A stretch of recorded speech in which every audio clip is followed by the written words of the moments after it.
Welcome into an episode of Steelers Afternoon Drive. I'm Zachary Smith. As you guys can see, that is not Alan Saunders joining me. It is Nick Farabaugh. You guys know that Alan covers the Steelers. Very few people, I feel like, know how well-versed Alan Saunders is covering college basketball right now. So, Nick, gracious enough to join me. How we doing? I'm doing well, Zach. Yeah, he's in the concrete jungle wet dream tomato, known as New York City. So that's where he is covering Duquesne basketball right now. So I'm filling in here on the third day of free agency. And Zach, I'll tell you, man, it's been crickets on the Steelers side. Really, I mean, honestly, there's been like three actual moves of substance all day from around the entire NFL. Sure. So it's been crickets most of the day.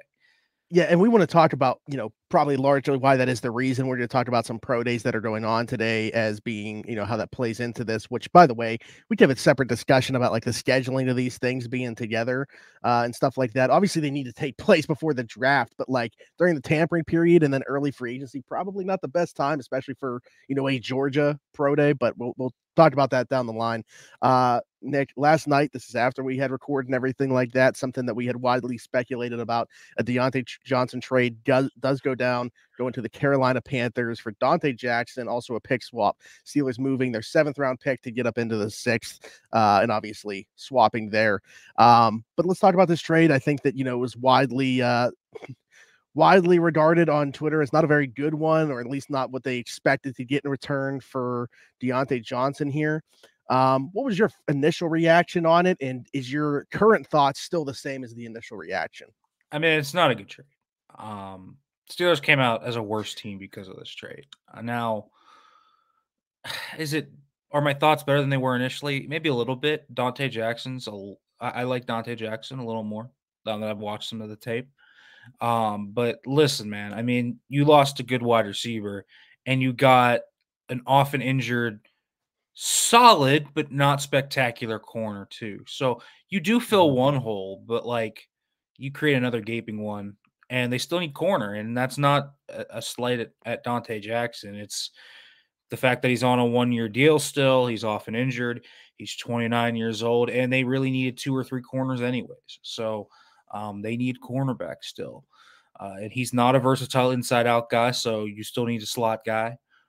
So it kind of depends. But, I mean, listen, they didn't get value for Diontae Johnson, but also, I don't know they had much choice here. It felt like why I wanted to ask you how much the timing plays into this, right? Yeah. Because you're talking about the $3 million roster bonus that was due at the end of the week, and the Steelers would have been the team paying that as opposed to moving him now to get Carolina to pay that at the end of the week. But Right. if you knew that you were trading Diontae Johnson, I think that maybe the return is a little bit better if you do this, a week or two ago. It's possible. I think, I don't think the question is if they should have traded Diontae Johnson. I think that was going to happen. Sure. I think I agree. The two sides were ready for a split here. Guys, the locker room last year around this wide receiver room was just not. We've talked about it on here. So it was not great. There was legitimate tension in the locker room there, and that's not me carrying water for the organization. Now, I will say this: Diontae Johnson, does he get disgruntled if Matt Canada isn't here for 3 years and the quarterback play isn't down like it is? Did the Steelers do this to themselves to a degree? Yes. So they are part of why this disgruntled nature, Diontae cracked and all of this, but they didn't really have a choice at this point. I feel like this was kind of decided a long time ago. It's been a long series. Since the Senior Bowl, I can talk about the string of interest the Steelers have shown in wide receivers in the draft. And they certainly did at the combine too, with how many receivers they met with of the top guys. So this was coming. So really, the discussion shouldn't be should they have traded Diontae Johnson, because it was going to happen. They were going to trade Diontae Johnson. I think the better ask is should they we had heard that they had discussed it with the Chiefs, and the Chiefs wanted to trade for him. What would that have looked like? Could they have gotten better draft compensation if they were willing to trade him within the conference? Or should they just have straight up taken draft compensation rather than taking on Dante Jackson's contract, which means they would have gotten cap savings because of this trade? Now, I don't know what the Donte Jackson list trade looks like. What does it look like with Carolina? Do they get a Jerry Jeudy return? Do they get a fourth? I don't know. To me, it's probably very similar to what Jerry Jeudy brought. Yeah. The sixth, probably similar to what he would have gotten there. So they opted to fill one of the cornerback voids instead. So that's really the discussion here. It really, I think the Steelers kind of went into this in the hole. It wasn't going to be a good trade, kind of regardless. The wide receiver class is too strong.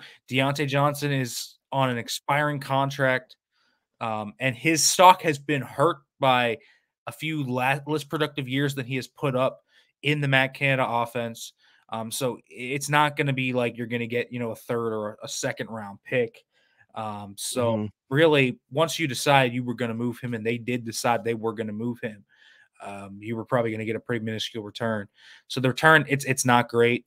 But I think the reality of the situation here is the Steelers, specifically Omar Khan in particular, we're not in a great spot to deal from a high point of leverage. So you can't really get much out of that. It's just, did they make the right call trading for Dante Jackson, or should they have taken the draft capital straight up? Or, should they have been more flexible and be willing to deal him to a team like the Chiefs? I mean, that's the question, right? And Nick, I mean, I've put this out there, so I'm willing to throw that out here on here as well. I know for a fact, because of people that I've talked to, that Derek has also talked to, and they're separate people, that the Bills also asked about Diontae Johnson, as well as the New York Giants. Now, whether actual offers were put on the table, I'm not sure, but I think the Bills would probably fall into the same camp as the Chiefs, right? Where like they probably weren't going to deal him to an AFC contender like that. And I do think if you get the Bills or the Chiefs, I think you are just getting picks there. The Chiefs, I know everyone's like, L'Jarius Sneed, they would have had to give Diontae plus draft picks. I don't think that was ever going to happen.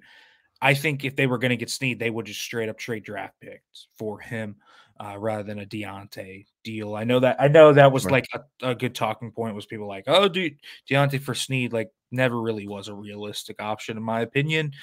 From the vantage point the Steelers were kind of viewing from. The Bills, I mean, listen, if the Steelers want to win in the playoffs, I mean, you don't trade Diontae Johnson. They think he's a good player, so you don't trade him within the conference. It makes sense to me to not trade him within the conference if you view yourself as a legitimate option to compete in the AFC, and they do. Now, should they view themselves on that same plane? I think that's up to you. And how much more would the draft capital have been? I don't know. Would they've gotten like a fourth maybe out of that? I think it's possible. Yeah. The Giants, clearly, I mean, they would have dealt into the Giants.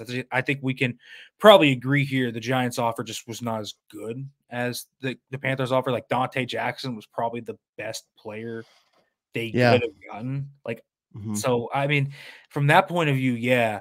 But like, the bottom line is the Steelers are a worse team because of this trade.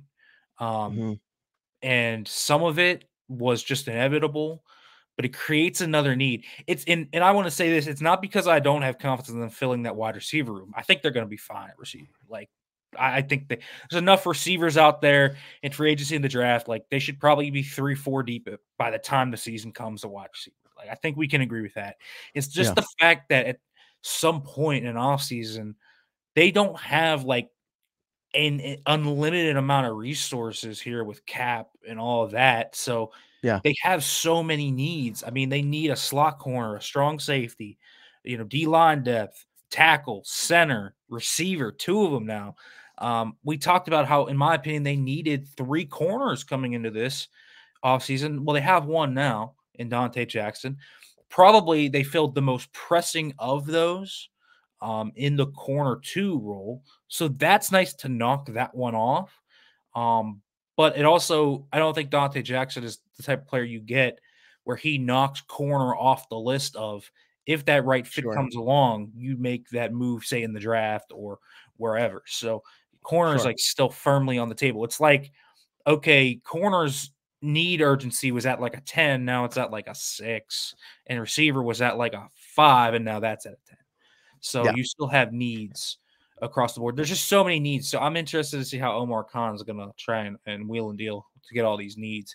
Every team's going to have holes, but I mean, the reverberation effect is that somewhere on this team, there's probably going to be a pretty obvious weak point starter. I don't know where that's going to be. I don't know if maybe they just punt on safety and just start KZ and maybe bring back Rowe on a cheap deal and try and just patch that room together, or they put Dan Moore back out there again. Like, that could be a potential reverberation effect of this deal.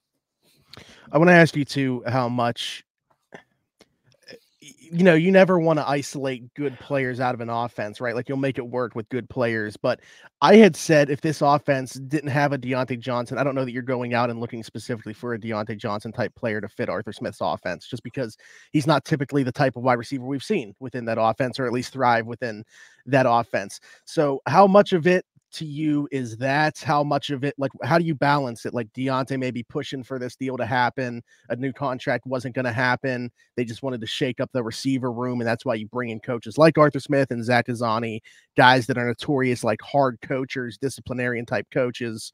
Where do you balance all of this and saying this is why Diontae Johnson was traded? What was the main reason? Well, Diontae Johnson was traded because of what was happening in the locker room. I mean, it wasn't on the field. We're talking about, meetings became very tense because of what was happening there. Yeah. Diontae Johnson was calling out, bad play calls, was getting into it with leaders on the team. Like, that is legitimately what happened. Like, this is what happened. It just got tense to the point where something needed to change. They believe in George, that he can change still, and George is now heading into year 3 and is obviously a very promising receiver. They want to try and get him to be a long-term piece. And so, keeping George around Diontae, they probably didn't view as super beneficial to them. I think that there was a reason they hired a guy like Zach Azzani, reason Arthur Smith was brought in. And so, that's why they moved him. Now, do they need a target the same type of skill set as him? No. I don't think any of us particularly viewed what Diontae Johnson did as like a perfectly good glove-like fit for this offense. So, some of the names I'm seeing thrown out there, like Hollywood Brown, is like maybe, but like not a great fit. Do they want a quick, small guy that can separate? I think that's possible. If you want to do that, maybe you're talking about Curtis Samuel. But I think the realistic options we're talking about here are, obviously, the big one is Tyler Boyd. I think that's a fit for them. Josh Reynolds, I think, is a really good name. That can block his behind off. Was really solid for them, like perfect schematic fit. I think we're talking about KJ Osborne as being a pretty interesting fit here too. I think there's a number of good wide receiver fits out here in free agency. I don't really want them to break the bank on wide receiver. Like, I don't think they need Calvin Ridley. I don't think they need to go out there. Now, if they can land Calvin Ridley, sure. But by all reports, that's Patriots Jags. So It doesn't seem like that. But, we're talking probably about a mid-tier free agent that can be that wide receiver 2-3 placeholder, and then you're drafting a guy early. And there's a lot of talent in this draft. So, again, this receiver room should be fine by the beginning of the year. It's just the fact that you have another need to fill before you take the field. And so we'll see. Sure. I do not anticipate all of these holes being filled by the time they go to training camp. But I think we could see a few Marcus Golding like Quan Alexander like signings. I think, remember, like, inside linebacker was a hole going into camp. Going into OTAs, everyone was like, who's the edge depth besides Nick Herbig? Well, then comes Marcus Golden on the vet men, and comes Quan Alexander on the vet men. So don't be surprised if they hold out here. It would not surprise me if they go into camp with a hole, say a tackle, and maybe there's a tackle out there that they really like in training camp, and they sign that guy. They do that at maybe safety, like positions where the market can be delayed a little bit. So we'll see. Two of the names that you brought up there, I was looking at here, like projected contracts, KJ Osborne and Josh Reynolds. First off, do you have a preference between the two, or are they kind of like either or for you?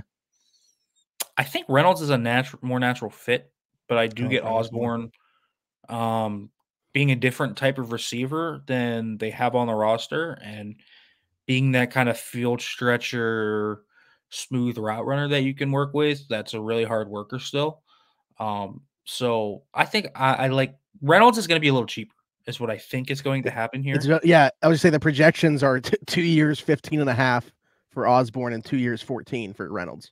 Okay, so So, pretty yeah. comparable actually. Yeah.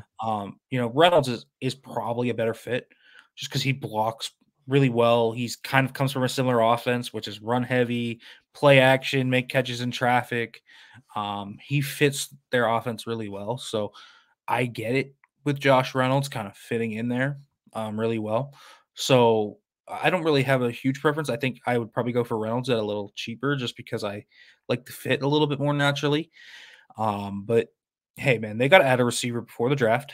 We're talking about free agency here. We're sitting here on the third day of free agency. They only have 2 official free agent signings. They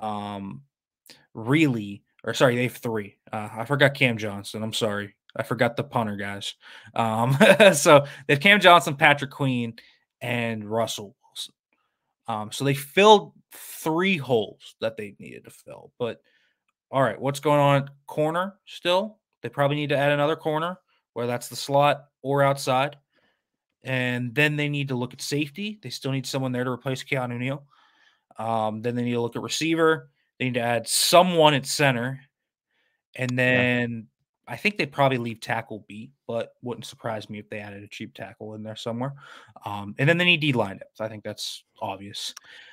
What happens with Darwin Watts, Montrevious Adams, other guys there. So a lot of moves coming. I expect this to be a pretty active free agent for the Steelers. Like we have only hit the tip of the iceberg.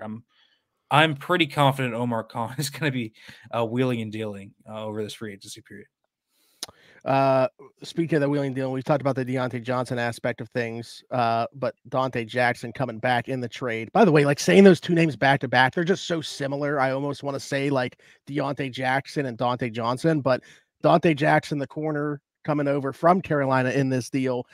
You said you liked it a little bit more. You've watched some tape from 2023. He was coming off an Achilles injury that he suffered in 2022. How did you think he came back from that? Because like his game is speed. Like that's his trump card, 4.3 guy in the 40, second round corner out of LSU. Did you feel like he had lost a step in 2023 or no? Was he still that same like hyper athlete? I don't know if he's like 4.32, but he's definitely like very fast still.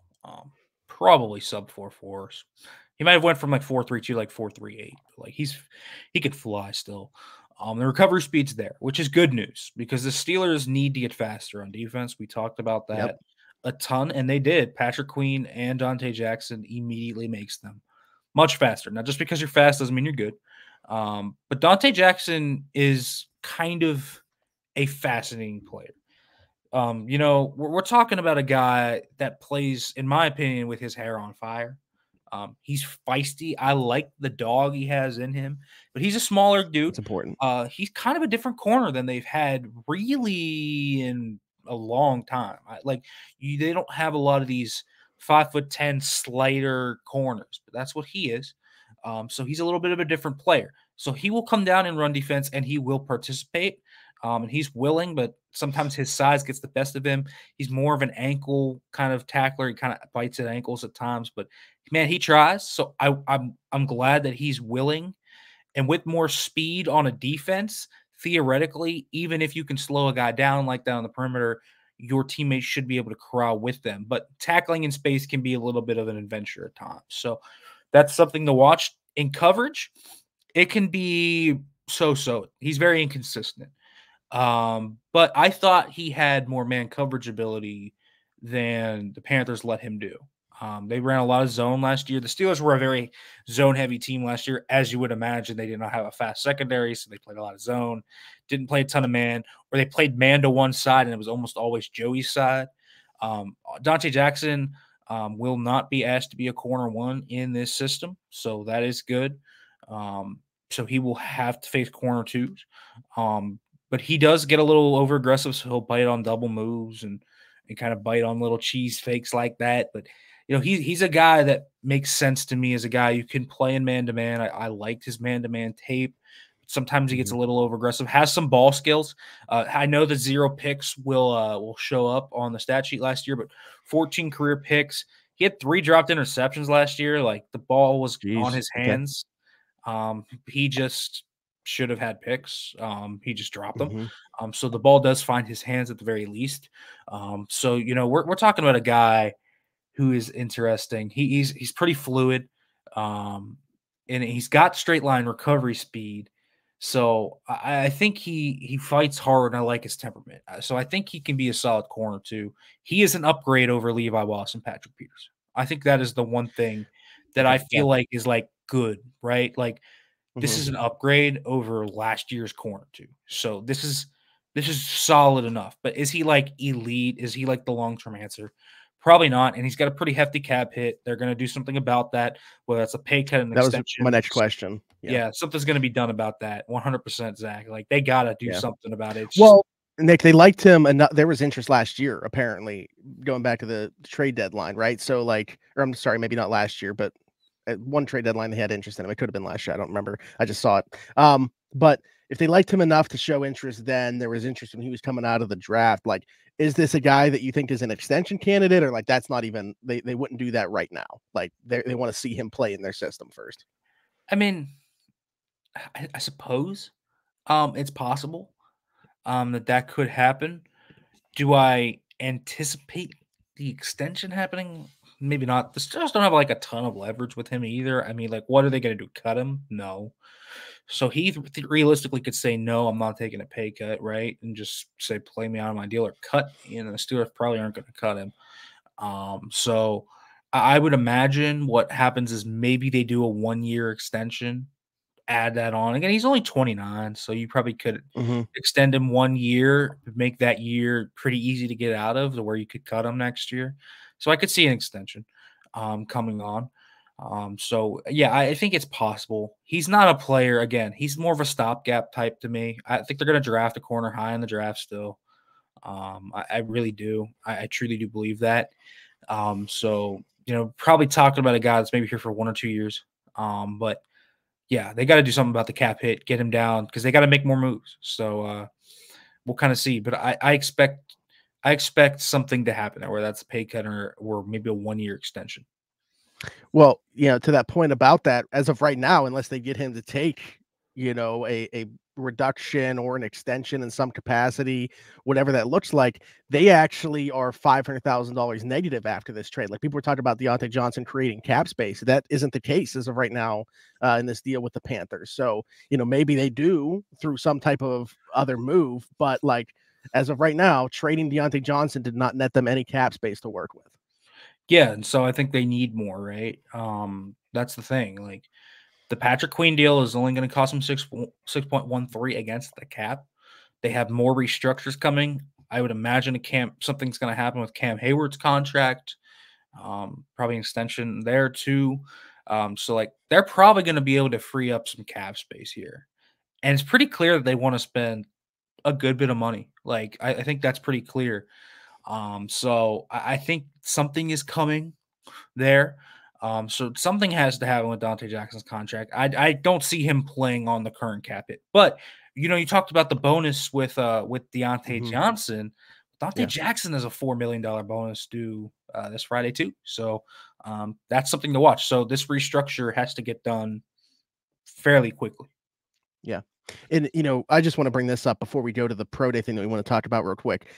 Donte Jackson, captain on the Panthers. Patrick Queen was wearing the green dot for the Ravens. Like, how important do you think that those two, and you talked about obviously adding speed to the defense as well, but like that non-football necessarily related stuff, the fact that he was a captain, the fact that he trusted a guy like Patrick Queen to be a communicator for a defense, how much do you think that played in their interest as well in those two players in particular? Oh, I mean, they love captains, winners, green dot guys, all of that. That's like a big part of their thing.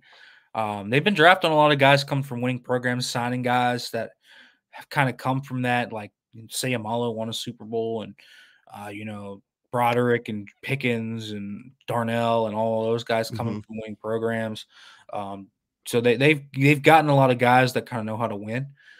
So I think that matters, and they needed vet leadership in that corner room because Patrick Peterson at this moment is not around. I know he said that the door is open maybe for a return. Which I mean I can't rule that out. I really can't. Looking at where they're at, it's possible that Patrick Peterson could return as like a cheap sub package piece, which could be interesting. But I think they need someone there because it's not just about Joey. Joey obviously needs that mentorship still. He's only going to be a second year player, but it's also Darius Rush, Corey Trice, probably a rookie. Like someone's got to show them the ropes, and so that's important. And also, I think they got to take an approach to corner where they solve it, but they don't wall off Darius Rush and Corey Trice. Like that's like the one thing you don't want to do either. Like there's a fine balance.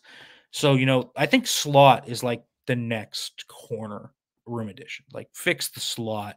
Outside, they probably need one more guy to get some depth, whether that's a cheap vet, or a draft pick. I'm not sure.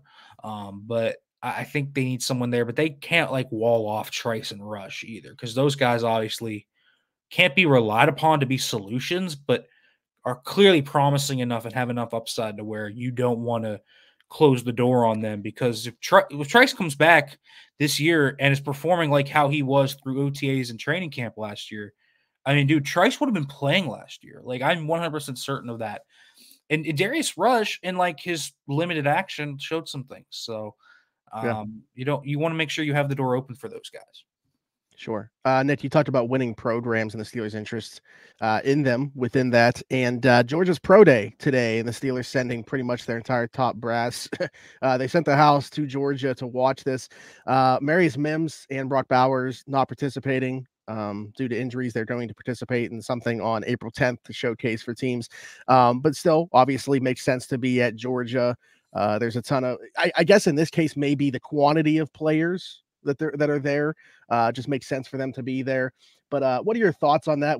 You and I have talked a ton about Amarius Mims. Like, we both feel like if the NFL draft was today, that's probably our best guess for where the Steelers would go. But just your thoughts on them sending their top brass to Georgia, which in the past has been a good indication of the direction they're going to go. I mean, expected. We expected them to go here.